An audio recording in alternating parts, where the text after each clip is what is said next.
hope you guys are feeling festive because today we are going to prepare a beautiful Christmas brunch that the whole family will love. I have a fried chicken and waffle board, cinnamon roll muffins, some grits and greens, as well as eggs, potatoes, and bacon. Y'all, we're going to get started with the grits and greens. Now, I did something different this time and I tried to prepare my grits in the Instant Pot because y'all, the internet told me I could do it. So I was like, let me go ahead and give this a shot. So I melted a few tablespoons of butter in the Instant Pot, and then I added some grits, some milk, some water, as well as a generous pinch of salt and pepper. Then I put in some chicken bouillon paste. I mixed everything together, making sure that there were no grits stuck to the bottom of the Instant Pot liner. I set this to pressure cook for 5 minutes with the intention to let it natural pressure release for at least 30 minutes. Now, while that was cooking, I prepared my greens. These are some very tender, sweet collard greens from my garden. And I do say sweet because once greens go through a frost, they actually take on a sweeter flavor because they produce sugars to keep them from freezing. So I'm going to take out the stem and then I am going to roll together my greens. I have a combination of mustard greens, collard greens, and as well some kale. I'm going to cut these kind of on the thinner side. I'm looking for about 1/4 of an inch because I'm going to eat them with the grits. I don't want big chunks of greens. If you cannot find like young collard greens, the best substitute is kale because we are not going to cook these greens very long. I'm going to show you how I'm going to do a sweet and spicy type of green that will pair perfectly with some cheesy grits. I have about 3 slices of thick cut bacon. I'm going to saute these until they release their fat and become crispy. Then I'm going to take out the bacon, and y'all know we leaving that bacon grease. Baby, that's that piggy gold. Okay. Right into that bacon grease, I'm going to add in half of a thinly sliced onion and begin to saute this for about 2 to 3 minutes, and then put in about 2 cloves of minced garlic and saute that about 30 seconds.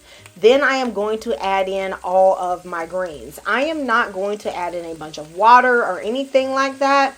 These are kind of going to fry in their own juices. I'm going to season these greens with smoked paprika, buttery garlic seasoning, some crushed red chili pepper, garlic, vegeta, as well as some chicken bouillon. Then I'm going to put in some dry white wine and some honey. Now look, don't knock the honey until you try it. It is going to bring out a really nice sweetness in the greens. And remember, these are sweet and spicy greens. So this is going to be a great little alternative to some of your typical greens you might eat. I'm also putting in some hot sauce, some apple cider vinegar, and just a touch of water just so the skillet does not run dry. I am going to cook these greens until they are tender. Since these greens are young, it's only going to take about 10 minutes. You don't want to overcook these because you want to maintain that beautiful, vibrant green color. So y'all, let me tell y'all what happened with my grits. So once the Instant Pot came to pressure, it then gave me the burn notice. So I suspect the grits were starting to stick to the bottom of the liner of the Instant Pot. However, since it was pressurized, I decided to just let it natural pressure release for 30 minutes like I had decided in the beginning, just to see if the grits would cook, because y'all know it's still hot up in there. The grits ended up fully cooking while it was depressurizing, and everything worked out. There was no burnt grits or anything like that. So I just adjusted the seasoning of the grits with cheese, butter, a little bit of half and half, salt, pepper. You could add a little more chicken bouillon, whatever you like. And then I placed the grits on the side and I just put this on the keep warm mode. When you go to serve these, if you need to add a little extra milk or water, you just do so to loosen it up, and you can also warm them up on the saute. Next, we are going to work on that chicken. Okay, baby, I have some chicken breasts here, and y'all know I don't really rock with the chicken tata. Okay, however, I wanted some boneless chicken for some nuggets, so I decided to take about 2 really fat chicken breasts and I cut them into nugget size. Now, if you do not want to make nuggets, you can buy some nuggets just from like Chick-fil-A or something like that to use with the chicken and waffle board. But see, I ain't gonna do y'all like some of these fast food people where they just be taking one piece of small chicken and cutting it in half and calling it 2 nuggets. We got some meat today. All right. Have y'all ever marinated y'all chicken with a little pickle juice? Baby, just put a little bit. Okay. We don't want, heavy pickled chicken. I'm also going to put in about 1/4 of a cup of hot sauce. And then I will cover the chicken with a bit of buttermilk. Now, y'all, you don't need to be ashamed to use no MSG. Honey, when you buy those nuggets from the fast food, they are putting MSG in them to make them taste better. Just a pinch. This is about 1/4 of a teaspoon, and all of the chicken is just fine. I'm going to add 1 egg and about a tablespoon of mustard. Then I'm going to mix this well. The only other seasoning I'm going to add is a little bit of salt. Then I'm going to cover this and let this sit at room temperature for about an hour to marinate. Once this chicken has come to room temp and is well marinated, I'm going to prepare the breading. I have some self-rising flour. I'm going to use about 3 cups. I like to use self-rising flour because it already has baking powder in it, which will help your chicken be extra crispy. Now I'm going to go in with all my spices. I have some chicken bouillon, some garlic butter seasoning, some smoked paprika, just a little bit of salt, and I'm going to mix this together well. If you like the breader that I am using, I'm going to link this in the description box. However, you do not have to use this. You can use a bag, just some Tupperware, whatever it is you want. I'm using this today because my mama got it for me, okay, and I appreciate her. And also because I'm doing so many pieces of chicken, especially all these little pieces of chicken, I just think it's a bit easier when you have something like this because I can do so many pieces at one time. Once I have loaded up about 1/3 of my chicken pieces, I'm going to flip the breader back and forth quite a bit so that I can get the chicken coated. And you will see that the excess flour has already shaken off and it is at the bottom. Then I'm going to place them to the side on a plate. I will just allow them to rest while I bread the rest of the chicken. Something you can do to save time when preparing this brunch is that you can marinate this chicken the night before and also prep the flour so that the next day the only thing you have to do is coat the chicken and fry. In my Dutch oven, I've heated up some oil to 350 degrees, and then I am going to fry this chicken in 3 batches. Do not overcrowd your pot because then your chicken ain't going to get crunchy like you want it to, okay? Now, this is some baby chicken, okay? Just some itty bitty pieces. So this is only going to take about 5 minutes or so for this to get golden brown. I'm going to drain off the excess water, and I'm going to place this on a rack on a baking sheet. I don't like to put this on paper towels because I find that the breading will start to get mushy. In between batches, you are going to go in and scrape out any of the pieces of coating that falls into the oil. You want to do this because if you don't, then those little bits are going to start sticking to the chicken and they're going to begin burning. And it's also going to make your oil taste bad quicker. I'm going to prepare a nice little sauce to go on the chicken. So I'm going to add in a few tablespoons of butter on low heat with 2 cloves of crushed garlic and a few sprigs of rosemary. Then I'm going to add in some hot sauce as well as a bit of honey and brown sugar. This is going to create a sweet and herby coating for the chicken that is just really nice. Instead of tossing the nuggets in a bowl, I prefer to just brush the sauce over them, but you can do this any way that you want. And I am definitely not going to throw out those sprigs of rosemary. They're like candy rosemary. They are actually taste really delicious. I'm just going to break them up and spread them over the chicken nuggets for additional flavor. Now, y'all don't play with me, okay? When you doing something for a crowd, baby, you just bust out that crusties. All right, now, if you gonna do it from scratch, you gonna do it from scratch, okay? Ain't nobody gonna hold you.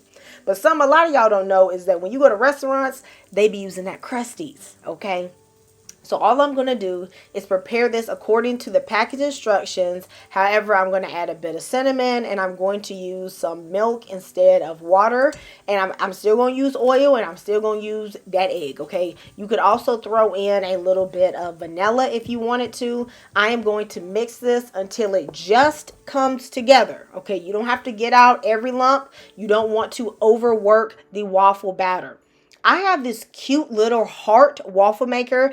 Now, I know this is Christmas, okay, but I just thought the hearts were really cute. So I'm going to prepare some of the waffles with the heart waffle maker, and I'm also going to prepare some other ones with a circular waffle maker that I like to use.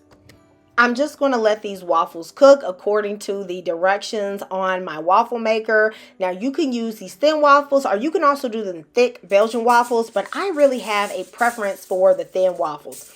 Now look, I know I'm filming a video and I'm trying to be cute, okay, but I just had to ask, do some of y'all be doing what I'm doing here? Okay, when you put that foil on your counter because you don't like that overspill from the waffle maker. That way you keep your cleanup easy. And if you didn't know, baby, you could do that, okay? So if you do not want to make all the waffles from scratch, then honey, you get a good brand of frozen waffles and then you heat them up in your oven, especially if you have like a convection oven. They gonna come out crispy and baby, everyone is still going to love it. It is a tradition for my family to have cinnamon rolls on Christmas morning. I started doing this when I was a teenager. I would make homemade cinnamon rolls for them.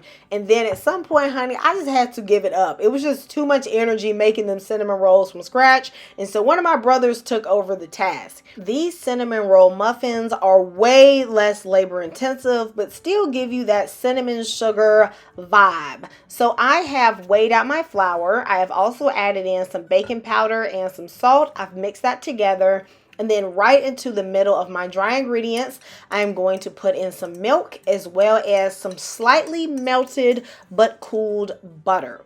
I'm also adding about a half a tablespoon of vanilla extract because, you know, vanilla baked goods are just lovely together, as well as 1 egg.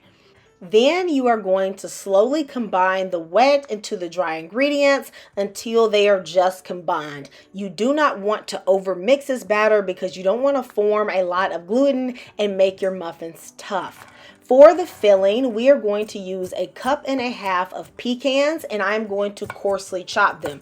Now, if you got a peanut allergy, baby, this is not for you. Okay, instead, maybe you could use some raisins, maybe a little less because you don't want the muffins to get overly sweet, or you could leave this out altogether.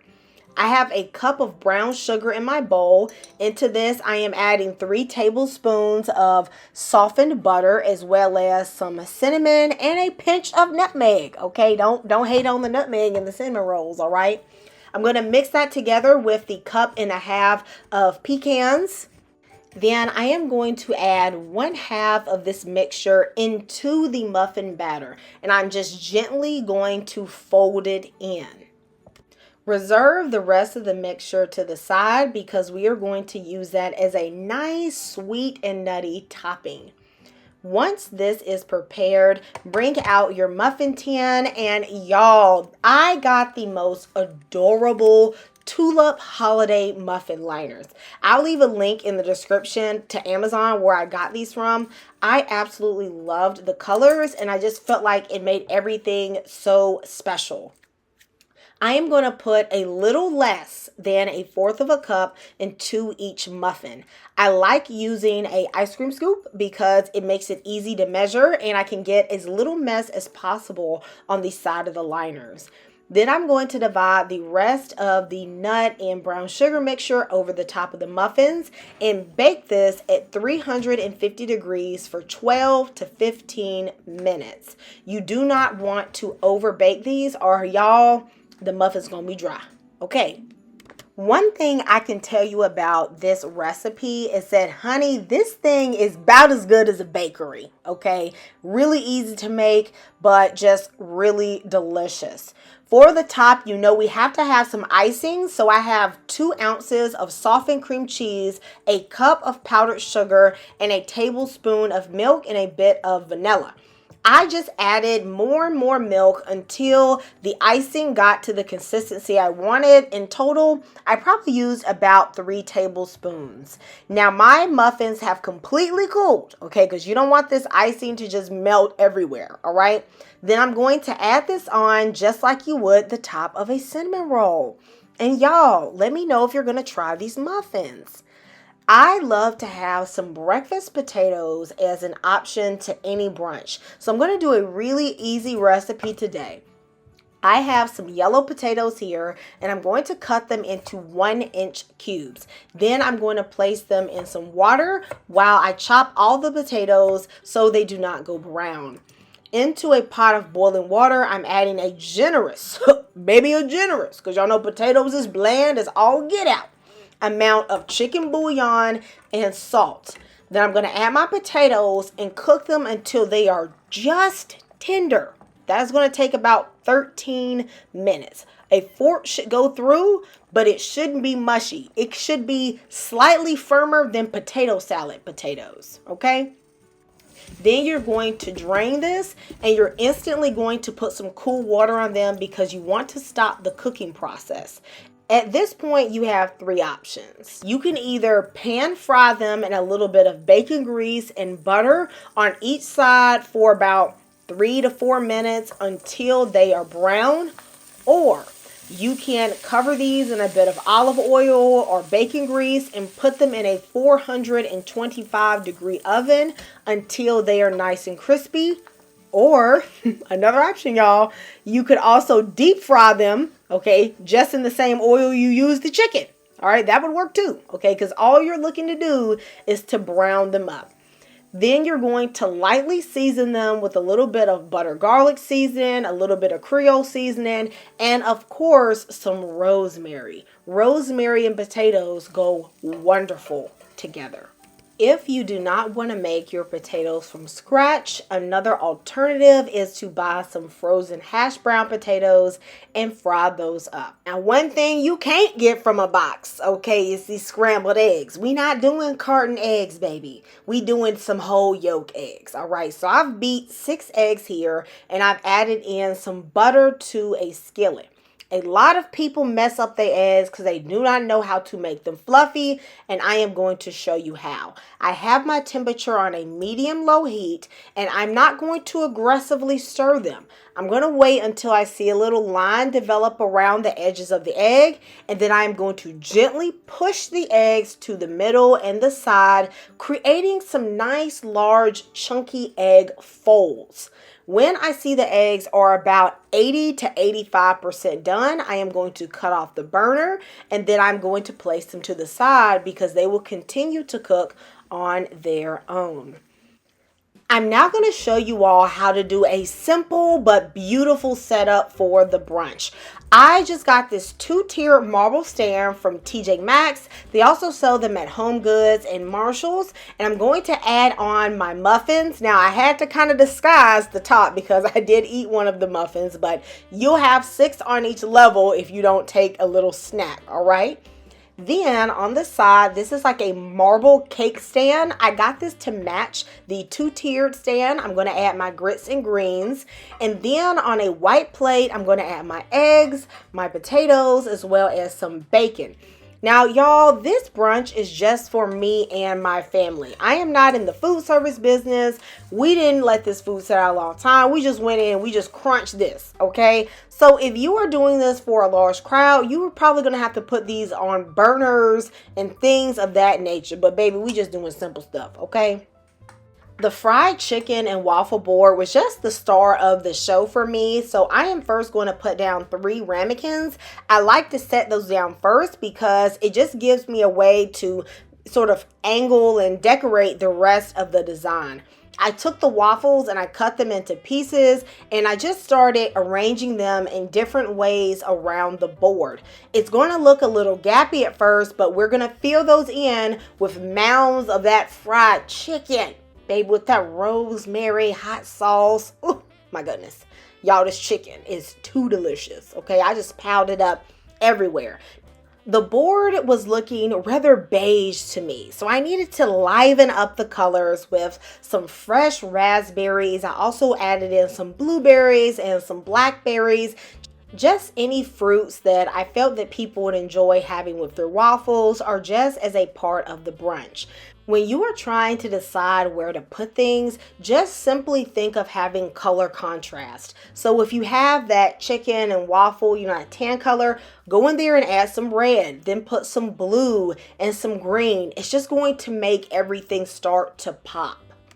I added blueberries to one of my ramekins, and then in the other two, I am going to add maple syrup and honey. If you have ramekins with a little spout, that would be perfect so that they can easily pour the syrup over their waffles. What do you all think of the little rosemary touches I added just to make everything look classy? With just a few other decorations and drinks, you will have a beautiful brunch. I will see you next time in Kamira's Kitchen. Goodbye and God bless.